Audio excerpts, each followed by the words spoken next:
नमस्कार। सबसे पहले जी बिजनेस के सभी दर्शकों को दिवाली की ढेरों ढेरों शुभकामनाएं। स्वागत है आपका पावर ब्रेकफास्ट में। आपके साथ मैं हूं नेहा आनंद। आइए करते हैं शुरुआत और देख लेते हैं कि अंतर्राष्ट्रीय बाजारों से आज शुक्रवार सुबह किस तरह के संकेत मिल रहे हैं।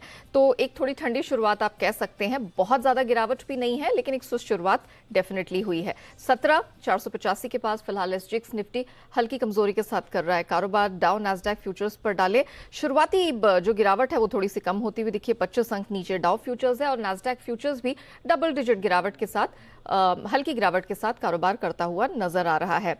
एशियन मार्केट्स की बात करें, निके 111 अंक नीचे और बाकी जो एशियन मार्केट्स हैं वो भी आधे से 0.5% की सुस्ती के साथ कर रहे हैं कारोबार। मिला जुला सुस्त कारोबार हमने कमोडिटी मार्केट में भी बनता हुआ देखा है। क्या कुछ हुआ है बीते सत्र में अंतर्राष्ट्रीय बाजारों में, आज कौन से महत्वपूर्ण ट्रिगर्स पर रखनी है नजर, जिस पर हमारे मार्केट करेंगे रिएक्ट। इस पर बात करने के लिए मेरे सहयोगी दीपांशु हमारे साथ स्टूडियो में जुड़ चुके हैं। दीपांशु, मॉर्निंग, दिवाली की बहुत बहुत शुभकामनाएं। बताइए क्या कुछ हुआ है। आपको भी दिवाली की ढेरों शुभकामनाएं नेहा, और आशा करते हैं कि आने वाला संवट बाजार के लिए अच्छा रहे। पिछले संवट में अच्छा रहे। पिछले संवट में तो हमने फ्लैट परफॉर्मेंस देखी है, बट ग्लोबल वॉलेटिलिटी के बीच में देखें तो हमारे बाजार ठीक रहे हैं, स्टेबल रहे हैं। पर ग्लोबल मार्केट्स की बात निकली है तो वॉलेटिलिटी तो अभी भी भरपूर बनी हुई है। इनफैक्ट अगर आप देखें पिछले कुछ दिनों का वॉलेटाइल एक्शन आज भी आपको वैसे ही संकेत आ रहे हैं। अमेरिकी फ्यूचर्स थोड़े सुस्त दिख रहे हैं, हमारे बाजार ठीक है। एसजीएक्स निफ्टी थोड़ा स्टेबल इस समय आपको जरूर संकेत दे रहा है, बट करेंसी मार्केट में अभी भी परेशानियां हैं। कल हमारे रुपये ने तो एक बढ़िया रिकवरी दिखाई। आज जापानीज येन देखिए, फाइनली वो 150 का लेवल भी टच कर लिया है। 32 साल के बाद आप 150 के लेवल, 1990 में आखिरी बार इस लेवल पर था, उसके बाद आप ये लेवल आते हुए देख रहे हैं। तो डेफिनेटली परेशानी तो अभी करेंसी बाजार की बनी हुई है। हालांकि डॉलर इंडेक्स उतनी स्ट्रेंथ नहीं दिखा रहा है, बट फिर भी करेंसीज पर आप इफेक्ट दे सकते हैं, स्पेशली जो एशियन करेंसीज हैं। अमेरिकी बाजार की बात करें, लगातार दूसरे दिन आपने गिरावट देखी है। कल रेंज थोड़ी बड़ी थी, 600 अंक की रेंज में कारोबार हुआ। वॉलेटिलिटी ज्यादा थी, एंड ऑफ डे करीब 100 अंक नीचे डाउ बंद हुआ, बट दिन में काफी उतार चढ़ाव आपने देखा है। एट 1 पॉइंट 500 अंक ऊपर आपको डाउ दिख रहा था। शुरुआत अच्छी हुई, बट सेकेंड हाफ काफी कमजोर रहा और फिर एंड ऑफ डे हमने देखा कि करीब 100 अंक नीचे बंद होते हुए आपको दिखा था डाउ। नैस्डैक में भी आधे % से ज्यादा की गिरावट थी और लगातार दूसरे दिन स्मॉल कैप मिड कैप्स में ज्यादा गिरावट है, करीब 1.25% नीचे आपको रसल 2000 गिरते हुए देखा। तो ओवरऑल जो ब्रॉड बेस्ड सेलिंग है वो कल भी बरकरार रही और आईटी ही लीडरशिप दिखा रहा है जहां तक इस गिरावट का सवाल है। बढ़ती बॉन्ड यील्ड से फिर से दबाव आ रहा है। अब 4.2% के पार 10 साल की यील्ड आपको जाती हुई दिख रही है। फ्रेश 14 साल के निचले स्तर पर आपको ये दिखेगी। इसके साथ ही साप्ताहिक बेरोजगारी के आंकड़े जो आए थे वो अनुमान से बेहतर आते हुए दिखे हैं। तो अभी भी वो जो लेबर स्ट्रेंथ दिख रही है अमेरिकी बाजारों में वो बरकरार है, वहां से कोई भी स्लो डाउन या रिसेशन के संकेत नहीं आ रहे हैं। तो वो एक डर दोबारा बन जाता है कि फेड अपना अग्रेसिव रुख बरकरार रखेगा और लगभग सभी लोग मान रहे हैं कि आने वाली नवंबर की पॉलिसी में 0.5% की बढ़ोतरी तो फिर से फेड की तरफ से आपको आती हुई दिख ही सकती है। इसके अलावा नतीजों के दम पर कई सारे स्टॉक्स में एक्शन दिखा। टेस्ला का शेयर 7% टूटा है, वहीं आईबीएम 4% ऊपर था और इसके साथ ही एटीएनटी टेलीकॉम मेजर 7% ऊपर आपको आते हुए दिखा। तो नतीजों के दम पर अभी भी बाजार रिएक्ट करें, पर एक ब्रॉडर मंदी और इन्फ्लेशन और फेड की जो चिंता है वो हावी है और वही डेटा में भी रिफ्लेक्ट कर रही है। यूरोप के बाजार ये हल्की बढ़त के साथ बंद हुए। हालांकि यूके के प्राइम मिनिस्टर लिज ट्रस ने अपना इस्तीफा दे दिया है। अब देखना पड़ेगा कौन नया प्राइम मिनिस्टर बनता है और मोर इंपॉर्टेंटली जो 31 अक्टूबर को नया इनका बजट आने वाला था, क्या वो टाइमलाइन अभी भी बरकरार रहेगी या नहीं। ये जो नए वित्त मंत्री हैं जेरेमी हंट, क्या ये वित्त मंत्री बने रहेंगे या नहीं, बहुत सारे सवाल हैं। जवाब हमें आने वाले दिनों में मिलेगा, बट यूके पर एक बार फिर से आपको रखनी है नजर और उसके बाजार के फॉलोआउट पर भी। कमोडिटीज रिलेटिवली स्टेबल दिन था कल। $1630 के आसपास सोना है, कुछ ज्यादा बड़ी मूव नहीं दिखी, 3 हफ्ते के निचले स्तर पर है। कच्चा तेल $92 के पास सपाट है, कुछ बड़ा एक्शन वहां पर नहीं है। बट हाँ, चीन में हालांकि कोविड रेस्ट्रिक्शंस की परेशानी है, बट उतनी परेशानी नहीं है जितना एक बीच में डर आ गया था। और खबरें ये भी आ रही हैं कि जो उनकी कोविड लॉकडाउन की टाइमलाइंस हैं उसको भी थोड़ा छोटा किया जा सकता है। तो यहाँ से एक थोड़ा डाउनसाइड सपोर्ट तेल और बाकी कमोडिटीज को मिला है। इनफैक्ट इसी के दम पर हमने देखा कि मेटल्स में 1 से 2% की तेजी कल आपने देखी है। पर एग्री कमोडिटी बाजार पर रखिए नजर, यहां पर आपको लगातार गिरावट दिख रही है। गेहूं 1 महीने के निचले स्तर पर है, कॉटन 22 महीने के निचले स्तर पर है, शुगर 2 हफ्ते और कॉफी 13 महीने के निचले स्तर पर है। तो एग्री कमोडिटीज में गिरावट है, कच्चा तेल और सोना सपाट है। बाजार में अभी भी थोड़ी कमजोरी बनी हुई है। यूके और साथ ही यूएस का जो डेटा है, ये 2 इंपॉर्टेंट फैक्टर्स हैं जो इन्वेस्टर्स क्लोजली ट्रैक कर रहे हैं इस समय। चलिए, तो एक्शन भरपूर रहने वाला है। भले ही फिलहाल थोड़ी सी ठंडी सुस्ती चाल दिख रही है, लेकिन ट्रिगर्स हैं जबरदस्त आगे के लिए। शुक्रिया दीपांशु को पूरी डिटेल्स रखने के लिए। आगे बढ़े उससे पहले देख लेते हैं कि गुरुवार यानी कि कल संस्थागत निवेशकों की तरफ से प्रदर्शन कैसा रहा। तो कई दिनों की बिकवाली दिखाने के बाद फाइनली हमने देखा है कैश स्पेस में एफआईआईज की कुछ खरीदारी लौटी। 1865 करोड़ के आसपास, एफएनओ स्पेस में 15,000 करोड़ के करीब की खरीद दिखी। हाँ, लेकिन थोड़ा ब्रेक लगा है घरेलू संस्थागत निवेशकों की खरीदारी में, और कई दिनों की खरीद के बाद कल हमने देखा 887 करोड़ के आसपास की बिकवाली का फिगर आया है। तो फिलहाल जिस तरह के ग्लोबल संकेत है जो कि थोड़े ठंडे हैं, इन सब के बीच हमारे मार्केट के लिए क्या रणनीति लेकर चलनी है, इस सब पर बात करने के लिए जी बिजनेस के मैनेजिंग एडिटर अनिल सिंह भी हमारे साथ जुड़ चुके हैं।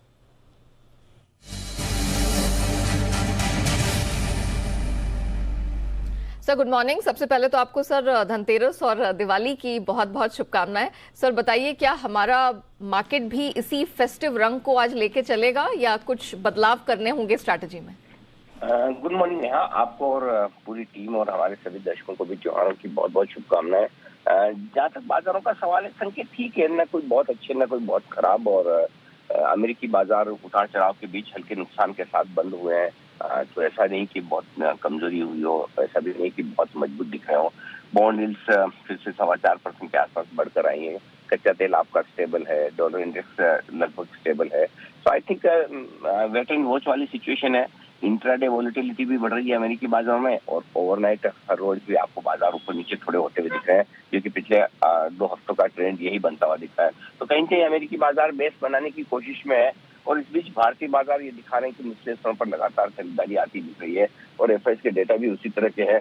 लंबे समय बाद कैश मार्केट में कल एफआईआई की तरफ से थोड़ी खरीदारी का बढ़िया आंकड़ा आता हुआ दिखा है। तो आई थिंक हम सेट है। अगर फ्लैट खुलेंगे तो खुलने के बाद सपोर्ट रेंज के आसपास आ जाने दीजिए, वहां पर खरीदारी का बढ़िया मौका बनेगा। ऊपर खुलते हैं और थोड़ा ऊपर जाते हैं तो प्रॉफिट बुकिंग आएगी, वापस से निचले स्तरों पर बाजार आपको खरीदारी का मौका देगा। तो बाय ऑन डिप्स की स्ट्रेटेजी रख सकते हैं, और ऐसे में अब आपके लिए जो सपोर्ट रेंज है निफ्टी पर आज 17,425 17,475 परफेक्ट बाय जोन है। अगर वहां पर आता है बाजार तो आपको खरीदारी करनी ही करनी है। कल भी हमने इसी रेंज में सपोर्ट लिया, और आज भी अगर नीचे आए बाजार तो इसी रेंज में सपोर्ट लेंगे। उससे पहले एक छोटा सपोर्ट 17,525 के आसपास भी है। ऊपरी स्तरों पर 17,600 को पार करके टिकने के बाद 17,650 725 तक की यात्रा आज निफ्टी कर सकता है, और वहां पर हल्की फुल्की प्रॉफिट बुकिंग आ सकती है, और वापस से वहां से खरीदारी करने के बारे में सोच सकते हैं। बैंक निफ्टी का जहां तक सवाल है, उतार चढ़ाव के बीच कल हम 40,100 के आसपास बंद हुए हैं। जो अब सपोर्ट है 39,625 39,850 की रेंज में है। ये मजबूत सपोर्ट का काम करेगा बैंक निफ्टी पर, और ऊपरी स्तरों पर बैंक निफ्टी में आप 40,375 से 40,625 की रेंज में एक बार अटेम्प्ट करते हुए देख सकते हैं। वहां से फिर देखेंगे ग्लोबल संकेत किस तरह के आते हैं। सो आज अब आगे चलते हुए 2 चीजों पर ही आपको नजर रखनी है। एक, डाउ फ्यूचर्स का किस तरह का ट्रेंड रहता है, और दूसरा, सुबह 9 बजे जब करेंसी मार्केट खुलेंगे तो वहां से क्या संकेत मिलता है। अदरवाइज बाकी सारे संकेत जो ग्लोबल है वो ठीक है, उनसे कहीं कोई परेशान होने की जरूरत नहीं। Okay sir, thank you so much हमारे साथ जुड़ने के लिए और बताने के लिए कि क्या रणनीति अपनानी है और किन एस्पेक्ट्स पे फोकस करके चलना है। तो क्लियरली करेंसी मार्केट पर तो नजर रहेगी, डाउ फ्यूचर्स इसको इग्नोर मत करिएगा। लेवल्स बता देती हूं, निफ्टी पर जो सपोर्ट रेंज है वो 17,425 से 475 के बीच में दिखाई दे रही है। 17,650 से 725 ये रेजिस्टेंस बैंड होगी। बैंक निफ्टी में 39,625 850 की सपोर्ट रेंज, और 40,375 से 625 ये आज एक रेजिस्टेंस बैंड का काम करेगी। लेकिन चलिए, इससे पहले कि हम आपको स्टॉक्स एंड न्यूज की लिस्ट सामने रखें, इस वक्त की बड़ी ब्रेकिंग का रुख कर लेते हैं। वो खबर जो सबसे पहले आपको जी बिजनेस पर ही देखने को मिल रही है, और ये खबर निकल कर आ रही है शुगर कंपनियों के लिहाज से 22 अक्टूबर को यहां पर नए प्लांट लगाने या मौजूदा 1G प्लांट के विस्तार के आवेदन से जुड़ी यहां पर खबर आ रही है। बिग ब्रेकिंग, 21 अप्रैल 2030 तक खुली रहेगी ये एप्लीकेशन की विंडो। पूरी डिटेल लेकर हमारे सहयोगी अमरीश पांडे हमारे साथ जुड़ चुके हैं। अमरीश गुड मॉर्निंग, जरा बताइए क्या बिग ब्रेकिंग है शुगर कंपनियों से जुड़ी? मॉर्निंग नेहा, सरकार की जो इथेनॉल सबवेंशन के लिए स्कीम लॉन्च की, वो इंटरेस्ट सबवेंशन को 1 साल के लिए बढ़ा दिया है। यानी पिछले अप्रैल से आने वाले अप्रैल तक ये स्कीम जारी रहेगी। जो इसकी मियाद थी पिछले एक्सटेंशन की वो थी 22 अक्टूबर। अब वो 22 अक्टूबर से पहले ही सरकार ने फैसला लिया है और इसको अगले 6 महीने के लिए बढ़ा दिया है, यानी कि 21 अप्रैल तक ये स्कीम लागू रहेगी। स्कीम के तहत वो प्लांट्स, शुगर कंपनीज जिन्होंने की भूमि अधिग्रहण कर लिया इथेनॉल के लिए, या फिर अपना जो इथेनॉल का प्लांट है उसका एक्सपेंशन करना चाहती हैं, उनको सरकार सस्ते दर पे लोन देगी।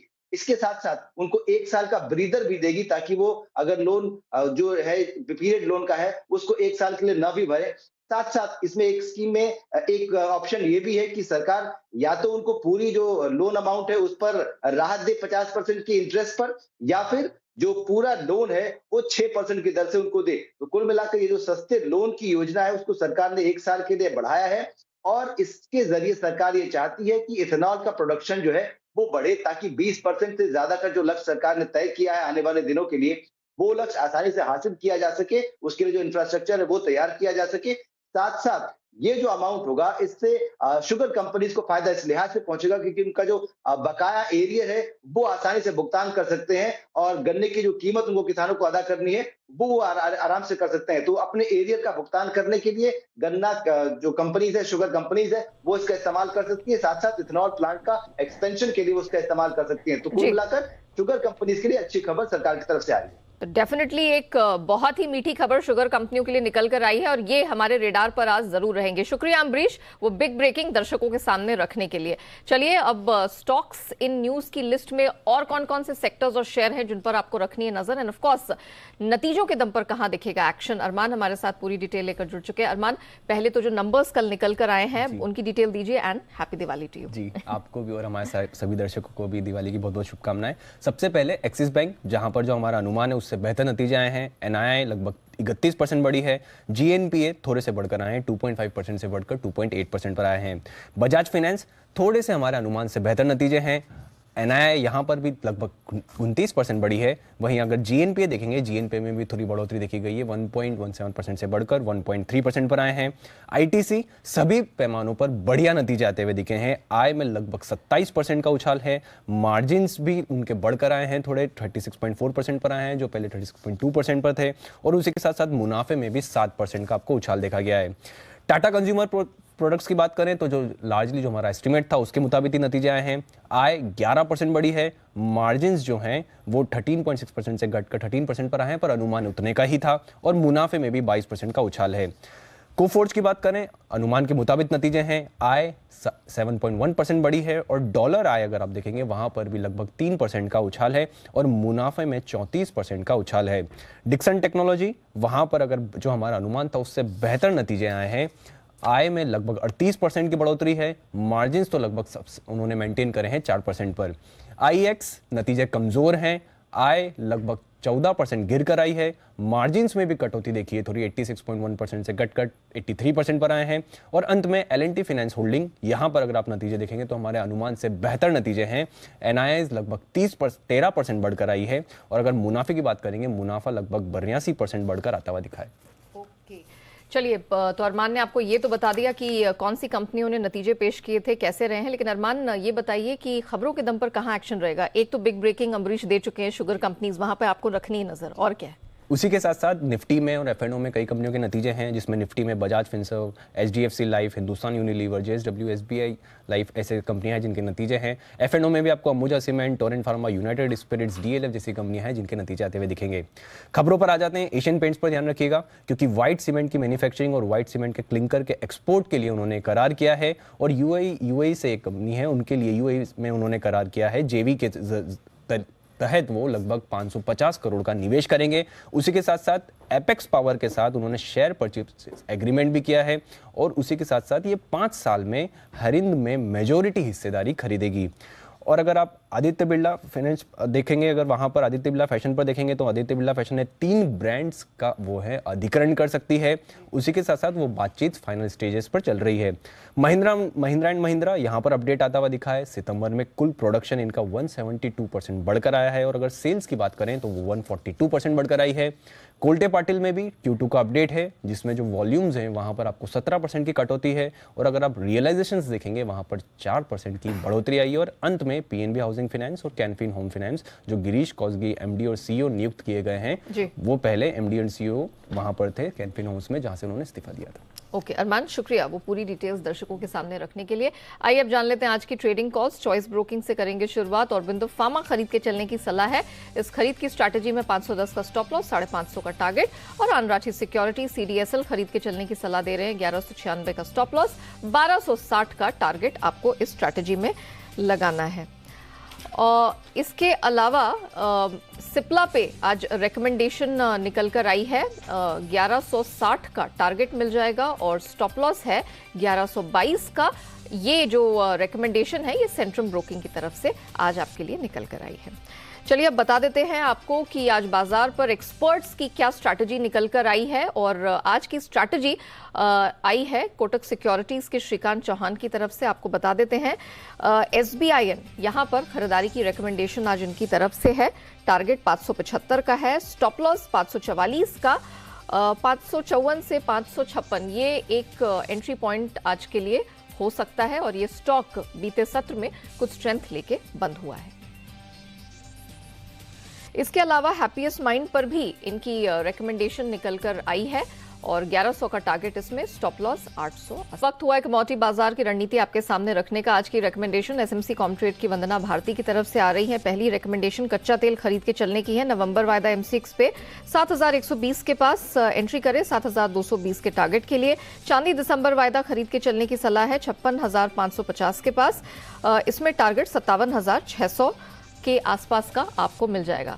आइए अब बताते हैं FIR के बारे में। FII इन्वेस्टमेंट रिपोर्ट्स आज कहां से निकल कर आ रही है, किन शेयरों पर FII ब्रोकरेजेस दर्ज की है, पूरी डिटेल रखते हैं आपके सामने। एशियन पेंट्स, इसके नतीजे आने के बाद जो रिकमेंडेशंस आई हैं ब्रोकरेजेस की वो आपके सामने रखते हैं। CLSA रिड्यूस का स्टैंस बरकरार है, टारगेट घटा दिया है, 3425 नया टारगेट है। JP Morgan downgrade to neutral है, पहले ओवरवेट का स्टैंस था, टारगेट इन्होंने भी ट्रिम किया है। 3365 का गोल्डमैन सैक्स न्यूट्रल स्टैंस बरकरार है 3450 के टारगेट के लिए। मॉर्गन स्टैनली अंडरवेट का आउटलुक बरकरार है 2674 के टारगेट के लिए। और HSBC खरीद की रिकमेंडेशन बरकरार है 3800 के टारगेट के लिए। और एशियन पेंट्स के लिए जेफरीज की तरफ से अंडर परफॉर्म का स्टैंस है 2530 के टारगेट के लिए। Tata consumer products, Morgan Stanley की ओवरवेट का स्टैंस बरकरार है, टारगेट 888 का।